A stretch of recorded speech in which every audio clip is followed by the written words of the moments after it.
AC group 1 declare చేసిన రిజల్ట్స్‌లో mister Harsha ఈ ఫలితాల్లో మనకి ఏపీ ఎక్సైజ్ అండ్ ప్రొహిబిషన్ సూపరింటెండెంట్‌గా సెలెక్ట్ అయ్యి హర్షకి చేసిన ప్రయత్నంలో ఈ పర్టికులర్‌గా ఏపీపీఎస్సీ గ్రూప్ 1 సర్వీసెస్‌లో మొదటి ప్రయత్నము, అదేవిధంగా మొదటి ప్రయత్నంలోనే గ్రూప్ 1 సర్వీస్ రావడం అనేది చాలా respectable. Also it's a proud moment for not only his parents or friends but also to the team civic centre.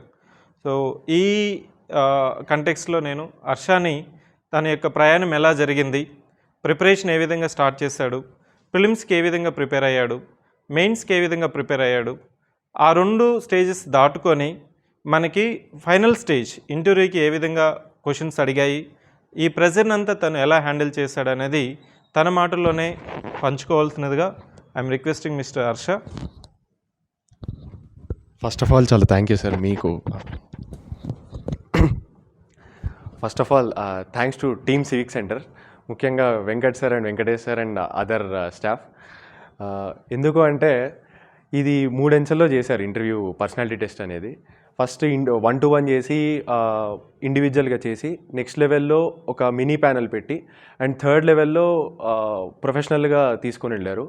So దీనివల్ల ఆస్పిరెంట్కి ఏదన్నా భయాలున్నా లేకపోతే ఎనీ కైండ్ ఆఫ్ ఫియర్ ఉన్నా కానీ కూడా ఇది తీసేయడానికి ఇది ఒక స్కోప్ ఉంటుంది.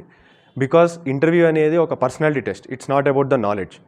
కాబట్టి ఈ సివిక్ సెంటర్లో ముఖ్యంగా ఎక్కడ ఒక ఆస్పిరెంట్ లాభపడవచ్చు అంటే ఈ 3 అంచెల విధానంలో ఒక్కో దీంట్లో ఏదైనా ఫియర్ ఉన్నా కానీ కూడా ఇది తీసేయడానికి స్కోప్ ఉంటుంది. కాబట్టి anyone who aspires to be a civil servant, they can come and take the personality test over here for sure. మీ ప్రిపరేషన్లో ప్రిలిమ్స్కి ఎలాంటి ప్లాన్ చేశారు? అంటే మీరు ఆల్రెడీ యూపీఎస్సీ ఇప్పుడు మెయిన్స్ రాస్తున్నారు కదా, మళ్ళీ గ్రూప్ 1 ప్రిలిమ్స్కి ఏమన్నా స్పెషల్ ఫోకస్ చేశారా, లేదు ఆ ప్రిపరేషన్తోనే ప్రిలిమ్స్ రాయడానికి మీకు సరిపోయింది?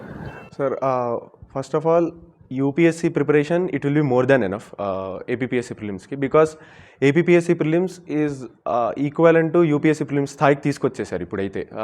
ఇంతకుముందు అయితే ఏపీ స్పెసిఫిక్గా అడిగేవారు, బట్ ఇప్పుడు more or less APPSC prelims and UPSC prelims దాదాపుగా ఒకటే రకంగా ఉన్నాయి, ఇఫ్ నాట్ టఫర్ సమ్ వాట్. ఈ ఇయర్ కూడా మనం అది విట్నెస్ చేసాము. అండ్ ఆ ప్రిలిమ్స్లో మనము విజయం సాధించిన తర్వాత మళ్ళీ మెయిన్స్ కూడా అదే రకంగా మనకు యూపీఎస్సీ స్థాయిలోనే తీసుకొచ్చారు. స్టాండర్డ్స్ రోజు రోజుకి పెరుగుతూ పోతున్నాయి. దానికి తగ్గట్టుగా మన ప్రిపరేషన్ కూడా సన్నద్ధం కావాలని అనిపించింది నాకైతే. మెయిన్స్కి వచ్చే కొందుకు మనకి ఏపీ సిలబస్ కూడా కొంత ఉంటుంది కదా. Yes sir. ఆ ఏపీ సిలబస్కి మీరు ఎలా ప్లాన్ చేశారు? అంటే మళ్ళీ యూపీఎస్సీకి ప్రిపరేషన్తోనే వెళ్ళిపోయారా, లేకపోతే ఏపీకి ఏమైనా స్పెషల్ ఫోకస్ ఇచ్చారా? Yes sir. అంటే ఇప్పుడు యూపీఎస్సీ సిలబస్ దాదాపు 60-70% ఉంటుంది. అండ్ మిగిలిన 30%కి మాత్రం మనము చాలా ప్లాన్డ్గా ఫోకస్డ్గా తీసుకోవాలి. అంటే సెగ్రిగేషన్ ఆఫ్ సిలబస్ అది ఎక్కడి వరకు డివిజన్ చేసుకొని ఉండొచ్చు. ఇప్పుడు ఏపీ హిస్టరీ ఇలాంటివి తీసుకుంటే ఏపీ సొసైటీ ఇవి, and also schemes, Navaratnalu, flagship schemes ఏవైతే ఉన్నాయో మనం అవి ఖచ్చితంగా తీసుకొని ఎగ్జామ్లో పర్ఫామ్ చేయాల్సింది ఉంటుంది. కాబట్టి అట్లాంటి వాటికి మనకు మార్కెట్లో దొరికే మెటీరియల్తో పాటు మనము ఓన్గా ఏదైతే నోట్స్ తయారు చేసుకుంటాము, అండ్ దానికి మనం ఎలా ఇండివిజువల్గా సన్నద్ధమై మనము కాంటెంపరీ రిలవెన్స్ అనేది చాలా ముఖ్యం వాటిల్లో. హిస్టరీ అన్నంత మాత్రాన ఇంతకుముందు జరిగిన చరిత్రని పెట్టేయడం కాకుండా మనము దాని కాంటెంపరీ రిలవెన్స్ ఎలా చేస్తాము, అండ్ నవరత్నాలతో ఎలా లింక్ చేస్తున్నాము, ఇవన్నీ చాలా ముఖ్యం సార్. ఇప్పుడు మనకి మెయిన్స్కి వచ్చినప్పుడు మీ ఉద్దేశంలో టైం మేనేజ్మెంట్తో పాటు కంటెంట్ ఎక్కువ రాయాలా, లేకపోతే కంటెంట్ రిలవెంట్గా రాయాలనేది ప్రతి ఒక్క ఆస్పిరెంట్కి మెయిన్స్ ఎలా రాయాలనేది ఒక క్వశ్చన్ ఆఫ్ డౌట్. ఇలా రాస్తే మనకి మార్క్స్ వస్తాయి, అలా రాస్తే మార్క్స్ వస్తాయి అనేది మనకి నెంబర్ ఆఫ్ సక్సెస్ఫుల్ వేరియేషన్స్ ఉండొచ్చు. కానీ మీ కేసులో ఈ మెయిన్స్కి వచ్చినప్పుడు ఇచ్చిన ప్రతి ప్రశ్నకి ప్రతి పేపర్లో అన్ని ప్రశ్నలు రాయగలిగినారా? రాసిన ప్రశ్నకి ఆన్ అన్ యావరేజ్గా ఎంత కంటెంట్ రాయగలిగారు? Yes, it was a very tougher time. 15 క్వశ్చన్లు వితిన్ 3 అవర్స్లో ఫినిష్ చేయడం అంత ఈజీ జాబ్ కాదు. But still competition cut throat ఉంది కాబట్టి you have to do it, there is no other chance.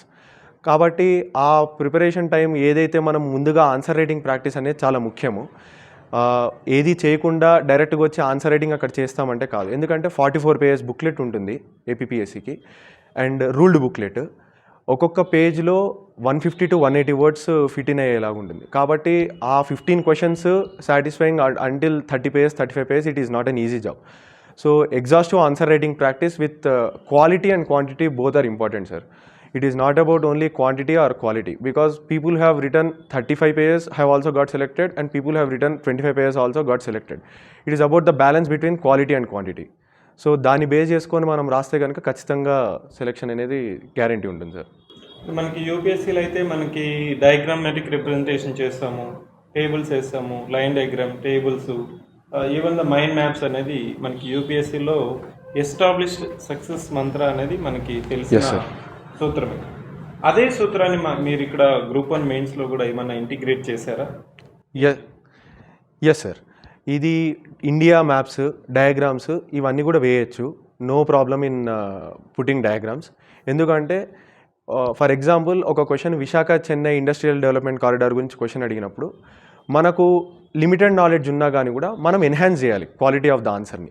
Even though you have limited knowledge, మనం ఎలా చేయాలి అంటే we have to put AP diagram. అంటే నేను ఏపీ మ్యాప్ వేసాను, దానికోసం ఏపీ మ్యాప్ వేసి దాని కిందనే నేను చెన్నై విశాఖ ఇండస్ట్రియల్ కారిడార్ ఎలా ఉంటుందని చెప్పి మనము అక్కడనే క్వాలిటీ ఎన్హాన్స్మెంట్ పెడితే examiner will come to know that yes this aspirant has got relevant knowledge on this and he'll try to put extra marks for that. So అలాంటి స్పాంటేనియస్ ఇవనేవి మనం డెవలప్ చేసుకోవాలి. ఆ స్పాంటేనియస్ ఇవనేవి on the day of the exam రావు. It should be coming in practice. ఇంకా ఈ 5 పేపర్లో ఏబిపిఎస్సి గ్రూప్ 1 తీసుకుంటే 5 పేపర్లో 4 పేపర్లు ఒక ఎత్తు, ఈ 5వ పేపర్ అయినా అదే ఫస్ట్ పేపర్ అయినా జనరల్ ఎస్సే అనేది ప్రతి ఒక్కరికి నెగ్లెక్ట్ చేసే పేపరు. అదేవిధంగా ఎలా రాయాలి, కొంతమంది కొటేషన్స్ రాస్తుంటారు, లేకపోతే అనెక్డోట్స్ రాస్తుంటారు, డేటాబేస్తో స్టార్ట్ చేస్తుంటారు, డైమెన్షన్స్ రాస్తుంటాము, అలా చెప్తూ ఉంటారు సక్సెస్ అయిన తర్వాత. మీరు ఎస్ఏకి ఎలాంటి ప్రాధాన్యత ఇచ్చారు? ఎస్ఏకి ఇచ్చిన మీ యొక్క స్పెషల్ స్ట్రాటజీ ఏంటి? సార్, ఎస్ఏకి అనేది ముఖ్యంగా ఒక స్పెషల్ స్ట్రాటజీ అనేది ఏ ఆస్పిరెంట్కి ఉండకూడదు sir. Because SA is the wide range of, అంటే ఒక టాపిక్ ఒక లైన్ నుంచి మనం we have to derive for around 1000 words. So it is not an easy job. దాన్ని బేస్ చేసుకొని మనం ముందరికి వెళ్ళాలి అంటే ఎగ్జాస్టివ్ రైటింగ్ ప్రాక్టీస్ అనేది ఉండాలి. ఫస్ట్ కంటెంట్ క్రియేట్ చేసుకోవాలి, కంటెంట్ తర్వాత క్వాలిటీ రావాలి, క్వాలిటీ నుంచి రిఫైన్మెంట్ రావాలి, రిఫైన్మెంట్ తర్వాత there will come a time where you have a very good essay in that. So నా కేసులోకి వచ్చేసరికి ఎస్సే రూపంలో నేను దాదాపుగా 30 పేజెస్ రాశాను సార్, 3 ఎస్సేస్కి. And selection of the essay is also very important. మనకి ఏదొచ్చో అది బాగా పెట్టగలగాలి. అండ్ ఎస్సే రాసే ముందు డైరెక్ట్గా రాసుకుంటూ పోవడం కాకుండా ఫస్ట్ వెనకాల ఉన్న రఫ్ షీట్లో you have to have a rough diagram. Introduction, కన్క్లూజను, historical background దగ్గర నుంచి ఇంటర్నేషనల్ రిలేషన్ అండ్ కన్క్లూజన్ వరకు మనం ఎలా తీసుకురావాలి, ఒక ఎస్సేని ఒక రూపం ఎలా తీసుకురావాలి. ఎందుకంటే వ్యాసరచన ఎస్సే అంటే. సో దానికి తగ్గట్టుగా మనము ప్రిపేర్ అయ్యి వెళ్ళాలి. సో ఎస్సే రైటింగ్ అయితే ఇది చాలా ముఖ్యం సార్. సో మళ్ళీ ఏపీఎస్సి సెప్టెంబర్ 2023లో ఇంకొక నోటిఫికేషన్ వస్తుందనేది ఒక వాదన. అది కాకుండా మనకి టీఎస్పీఎస్సి గ్రూప్ 1 మెయిన్స్ అనేది నవంబర్లోనో లేకపోతే డిసెంబర్లోనో ఎప్పుడైనా పెట్టాల్సిన పరిస్థితి. ఈ గ్రూప్ 1కు ప్రిపేర్ అయ్యే వాళ్ళు, పర్టికులర్గా తెలంగాణ నుంచి ప్రిపేర్ అయ్యే వాళ్ళకి మెయిన్స్కి మీరిచ్చే గోల్డెన్ సలహా ఏంటి? ఈ గోల్డెన్ సలహా మేము కానీ పాటిస్తే ఖచ్చితంగా మనకి సర్వీస్ అనేది వస్తుందా అనేది మీ గట్టి నమ్మకం ఏంటి? ఎస్. సో ఏ పబ్లిక్ సర్వీస్ కమిషన్ తీసుకున్నా కానీ కూడా మోర్ ఆర్ లెస్ ఇప్పుడు ఏపీఎస్సి లాగానే టీఎస్పీఎస్సి కూడా అదే టైప్ ఆఫ్ ఆన్సర్ షీట్ అవి ఉండొచ్చు. So first thing aspirant to have to do is they have to have a very good answer writing practice. The competition is huge, it is cutthroat. అది first digest చేసుకోవాలి. And at the same time one has to have a strategy. Movement and state formation అనేది 150 మార్క్స్కి ఒక separate question ఉంది, paper ఉంది. So దాన్ని దృష్టిలో పెట్టుకోవాలి. And at the same time Telangana culture, Telangana art, Telangana folks and Telangana songs, music, dance ఇవేవైతే ఉన్నాయో అవన్నీ కూడా ఆస్పిరెంట్కి ఒక నాలెడ్జ్ అనేది ఉండాలి. అండ్ దాంతోపాటుగా యూపీఎస్సీ సిలబస్ని కూడా చాలా ఎక్కువ కాన్సన్ట్రేట్ చేయాలి. అట్ ద సేమ్ టైం మనం న్యూస్ పేపర్ రీడింగ్ అనేది విస్మరించకూడదు. News paper reading there is no alternative to news paper reading, be it local news paper or English news paper. We have to have both news papers at our hand. ఖచ్చితంగా దాన్ని యూట్యూబ్లోనో లేకపోతే వేరే other మాధ్యమాల్లో మనం cover చేసుకుంటామంటే జరగదు. And news paper అనేది చాలా important sir. ఫైనల్గా సో మీ యొక్క సక్సెస్కి, అదేవిధంగా మీ పేరెంట్స్ యొక్క బ్లెస్సింగ్స్కి, మీరు పెట్టిన హార్డ్ వర్క్కి team civic centre wishes all the best. Thank you sir, thank you sir, thank you very much, thank you so thank you much. Sir, thank you sir.